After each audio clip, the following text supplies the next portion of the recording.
কিন্তু তার বাইরেও তো রাজনীতির অংশ আছে। মানুষের বিপদে আপদে বিভিন্ন সময় ঝড় বৃষ্টি তুফান বন্যা বিভিন্ন রকম প্রাকৃতিক দুর্যোগই হোক অথবা মানুষের কোনো ব্যক্তিগত দুর্যোগই হোক, সামাজিক দুর্যোগই হোক, সোজা কথায় অল্প কথায় এক কথায় মানুষের পাশে গিয়ে দাঁড়ানো, এটি হচ্ছে সবচেয়ে বড় রাজনীতি। আমরা অতীতে দেখেছি যে বিভিন্ন রাজনৈতিক দলের বিভিন্ন বক্তব্য থাকে, বিভিন্ন কথাবার্তা থাকে। মঞ্চে দাঁড়িয়ে এক রাজনৈতিক দল আরেক রাজনৈতিক দলের বিভিন্ন কাজের সমালোচনা করছে, বিভিন্নভাবে দোষারোপ করছে। উপস্থিত মুরব্বীবর্গ, প্রিয় নেতৃবৃন্দ, আমার মনে হয় আমরা অনেক দিন ধরে, বহু বছর ধরে হয়তো আমরা রাজনীতির একটি স্টাইল ফলো করেছি। এখন বোধহয় আমাদেরকে একটু পরিবর্তন করা প্রয়োজন আমাদের রাজনীতিটা। আমরা কিছুদিন আগে যখন 5ই আগস্টের পরে স্বৈরাচার যখন এই দেশ থেকে পালিয়ে গেল, জনগণের তুমুল আন্দোলনের মুখে, রাজপথে তীব্র আন্দোলন গড়ে তোলার মুখে, জনগণের প্রতিরোধের মুখে যখন স্বৈরাচার পালিয়ে গেল, তারপরে বর্তমান অন্তর্বর্তীকালীন সরকার এসেছে। অন্তর্বর্তীকালীন সরকার বিভিন্ন বিষয় হয়তো তাদের সীমাবদ্ধতা থাকার কারণে তারা হয়তো অনেক কাজ করতে পারেনি। অন্তর্বর্তী সরকার একটি কাজ করেছে, আমরা কি দেখেছি কি, যে রিফর্ম নিয়ে, সংস্কার নিয়ে কাজ করেছে। কিন্তু আমরা যদি খেয়াল করে দেখি যে এই সংস্কারগুলোর মধ্যে কি আছে, এই সংস্কারের মধ্যে কি কি বিষয়ে আলোচনা হয়েছে, এই সংস্কারের মধ্যে অধিকাংশ বিষয় যেগুলো আলোচনা হয়েছে সাংবিধানিক বিষয়ে আলোচনা হয়েছে, আইনগত বিষয়ে আলোচনা হয়েছে। কিন্তু এই যে আজকে আফিয়ার পাশে যে আমরা দাঁড়ালাম, আফিয়ার মায়ের পাশে যে আমরা দাঁড়ালাম, এরকম আফিয়ার সংখ্যা তো বাংলাদেশে আরো অনেক আছে। আফিয়ার মায়ের মতন এরকম অসহায় মানুষ তো আরো অনেক আছে। এখানে অমিত তার বক্তব্যে কিছু কথা বলেছে যে আমরা আমাদের রাজনৈতিক দল হিসেবে, সংগঠন হিসাবে, মানুষ হিসাবে, ব্যক্তি হিসাবে আমরা বিভিন্ন সময় চেষ্টা করেছি যে রাজনীতির প্রচলিত যে রাজনীতি আছে তার পাশেও বিভিন্ন সময় মানুষের পাশে দাঁড়ানোর চেষ্টা করেছি আমরা। এই সংস্কার প্রস্তাবগুলো যেগুলো এসছে, এগুলাও ভালো, এগুলাও প্রয়োজন দেশের জন্য, দেশের মানুষের জন্য, ভবিষ্যতের জন্য প্রয়োজন। কিন্তু যেই কথাটি বলছিলাম যে আফিয়ার মতন যারা সন্তান আছে, আফিয়ার মতন যেই আফিয়ার মায়ের মতন যে অসহায় মানুষগুলো আছে, এই মানুষগুলোকে নিয়েও তো আমাদের চিন্তা করতে হবে। এরা তো এই দেশেরই সন্তান। কাজেই সেই জন্যই নিশ্চয়ই আপনারা খেয়াল করেছেন, আপনারা এর মধ্যে নিশ্চয়ই জানেন, এর মধ্যে আপনারা পত্রপত্রিকা দেখেছেন, শুনেছেন, আমাদের নেতৃবৃন্দ গ্রামে গ্রামে মানুষের কাছে বলেছে যে আমরা আগামী দিনে বাংলাদেশের মানুষের এই যে সামনে যে নির্বাচন, এই নির্বাচনের মাধ্যমে আমরা ইনশাল্লাহ বাংলাদেশ জাতীয়তাবাদী দল আমরা যদি মানুষের সমর্থন পাই এবং সরকার গঠন করতে সক্ষম হই, তাহলে আমরা কতগুলো পদক্ষেপ নিতে চাই। এই গ্রামের মানুষ বলেন, দুস্থ মানুষ বলেন, এই পরিবারগুলোর পাশে দাঁড়াতে চাই আমরা। সেখানে আমরা আমাদের ফ্যামিলি কার্ডের কথা বলেছি। বাংলাদেশের অর্ধেক জনসংখ্যার মতন মানুষ প্রত্যক্ষ বা পরোক্ষভাবে কৃষির সাথে জড়িত। মানুষের বা দেশের সর্বমোট জনসংখ্যার বেশিরভাগ মানুষ তো গ্রামেই বাস করে, এবং গ্রামে যারা বাস করে কম বেশি সেই মানুষগুলো কৃষি কাজের সাথে জড়িত। আজকে কৃষক যদি ভালো থাকে, কৃষক যদি তার উৎপাদিত পণ্যের ন্যায্য মূল্য পায়, তাহলে সামগ্রিকভাবে দেশ ভালো থাকবে। কৃষক যদি উৎপাদন বাড়াতে সক্ষম হয়, তাহলে দেশের বাকি মানুষ স্বল্প মূল্যে, ন্যায্য মূল্যে কৃষি উৎপাদিত পণ্যগুলো তারা পাবে। এবং সেই জন্যই কিন্তু কৃষকের পাশে এসে দাঁড়ানোর জন্য, কৃষককে সহযোগিতা করার জন্য, কৃষককে ভালোভাবে সহযোগিতা করার জন্য আমরা সেই জন্য কৃষি কার্ডের মতন একটি প্রকল্প হাতে নিয়েছি, যে আমরা দেশের মানুষের সমর্থন নিয়ে সরকার গঠনে সক্ষম হলে কৃষকদের পাশে দাঁড়াবো। ফ্যামিলি কার্ড দেওয়ার মাধ্যমে আমরা যেরকম ফ্যামিলি কার্ড যেটি আমরা দিতে চাইছি, এটি দেওয়ার মাধ্যমে যেরকম আমরা পরিবারগুলোর পাশে দাঁড়াবো, ফ্যামিলি কার্ড আমরা দিতে চাই শুধু নারীদেরকে। একটি পরিবারের যে নারী প্রধান, যে তাকে আমরা এই ফ্যামিলি কার্ড গুলো দিতে চাই, যাতে তার পরিবারের সহযোগিতা হয়, তার পরিবারের জন্য সুবিধা হয়, সাহায্য হয়। ঠিক একইভাবে আমরা দিতে চাই কৃষক কার্ড কৃষকদের জন্য। অর্থাৎ আমাদের রাজনীতিটাকে আমরা নিয়ে যেতে চাই, রাজনীতিটাকে শুধু স্লোগান, মিটিং, মিছিল এর মধ্যে আমরা সীমাবদ্ধ রাখতে চাই না। আমরা রাজনীতিটাকে এমন ভাবে নিয়ে যেতে চাই যাতে সাধারণ মানুষ বলতে আমরা যাদেরকে বুঝি, সেই মানুষগুলোর পাশে যাতে আমরা দাঁড়াতে পারি। তারপরে যেমন ধরেন, আমরা আরেকটি প্রকল্প চালু করতে চাই, খাল কাটা প্রকল্প। এখানে নিশ্চয়ই অনেক মুরব্বী আছেন, এখানে আমার সিনিয়র নেতৃবৃন্দ যারা আছেন তাদের মনে আছে যে শহীদ জিয়ার সময় খাল কাটা কর্মসূচি শুরু হয়েছিল, এবং সেই খাল কাটার মাধ্যমে কিভাবে দেশের মানুষ, সে কৃষক হোক, সাধারণ মানুষ হোক, কিভাবে বিভিন্ন পর্যায়ের মানুষ খাল কাটার উপকারিতা পেয়েছিলেন, পানির সুবিধা পেয়েছিলেন। সেই খাল কাটা বন্ধ হয়ে যাওয়ার কারণে আমরা আজকে দেখেছি যে গ্রামে গঞ্জে, উপজেলায়, জেলা পর্যায়ে খাল নদীগুলা বন্ধ হয়ে যাওয়াতে মানুষ কষ্টের মধ্যে, পানির কষ্ট ভোগ করছে মানুষ। ঠিক একইভাবে কৃষকরা সেচ সুবিধা থেকে বঞ্চিত। আমরা যখন আজকে টিউবওয়েল বসাচ্ছি সেচের পানি পাওয়ার জন্য, টিউবওয়েল গভীর টিউবওয়েল বসাচ্ছি, আমরা আজকে থেকে 20 বছর আগে যদি 200 ফিট পানি পেতাম, 100 ফিটে পানি পেতাম, আজকে সেখানে 1000 ফিট চলে যাচ্ছে, তারপরেও পানি পাওয়া যাচ্ছে না। এরকম অনেক জায়গা আছে।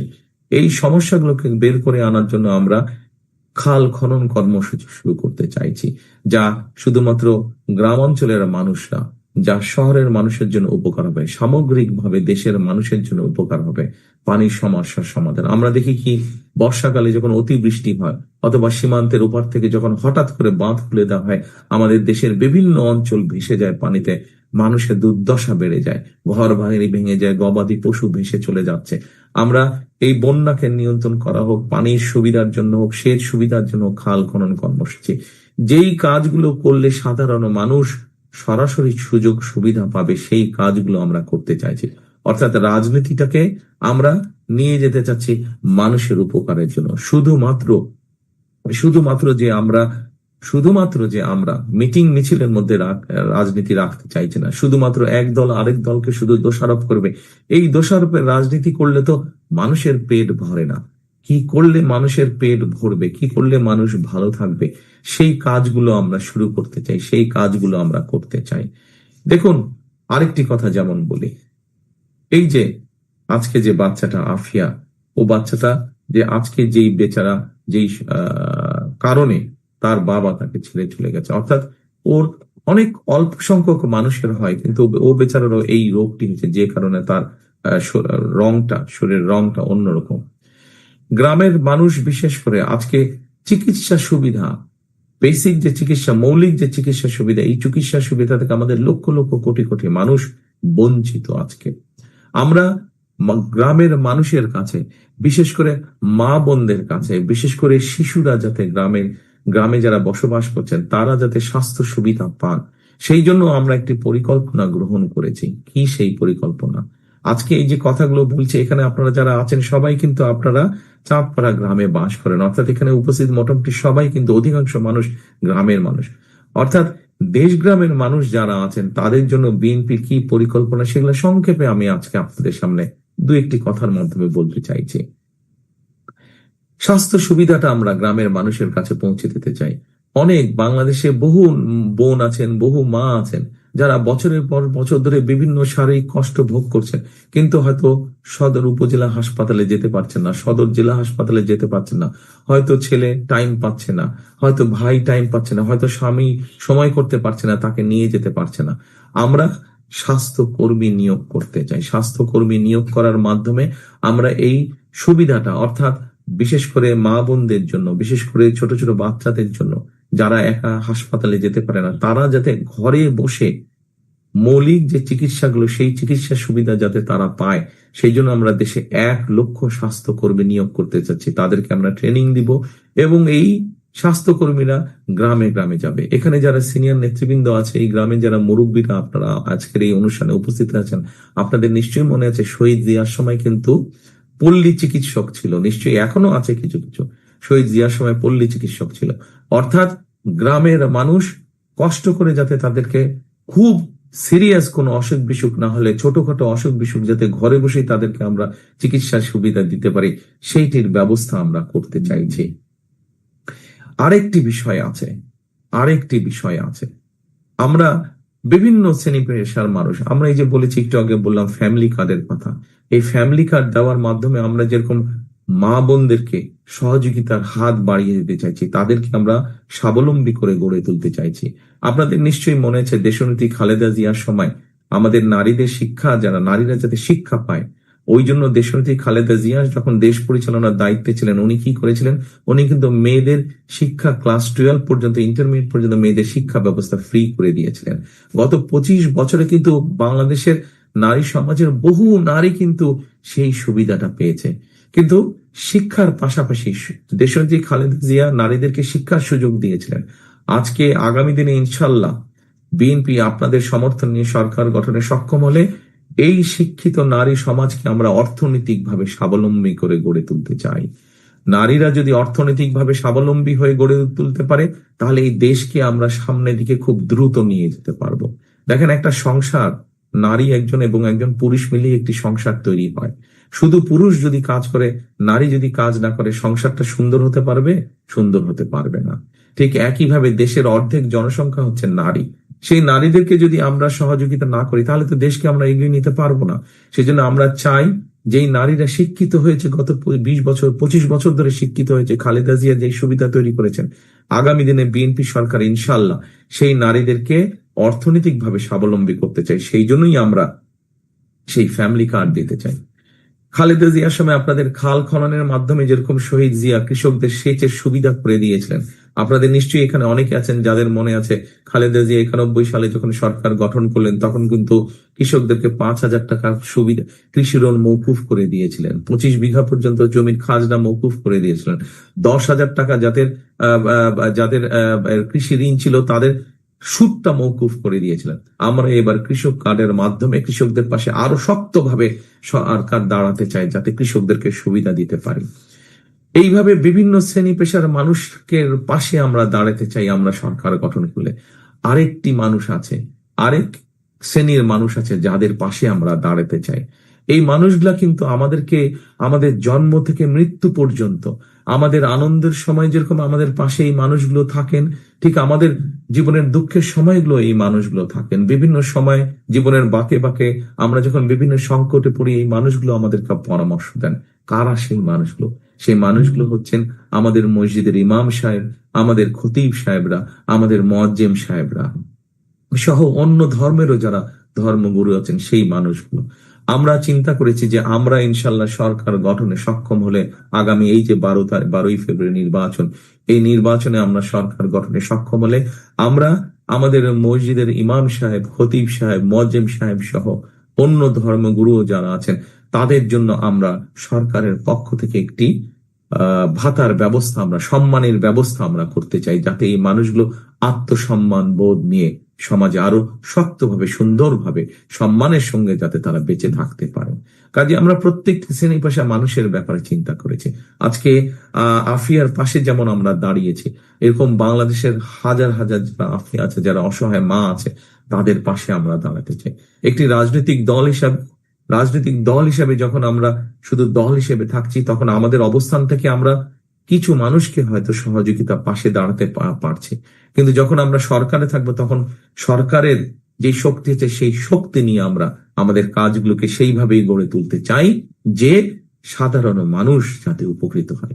এটি আমাদের আগামী দিনের লক্ষ্য, এটি আমাদের আগামী দিনের উদ্দেশ্য। কাজেই আজকে আফিয়া বা আফিয়ার মাকে এটুকুই বলতে চাই যে, বোন, আপনি একা নন।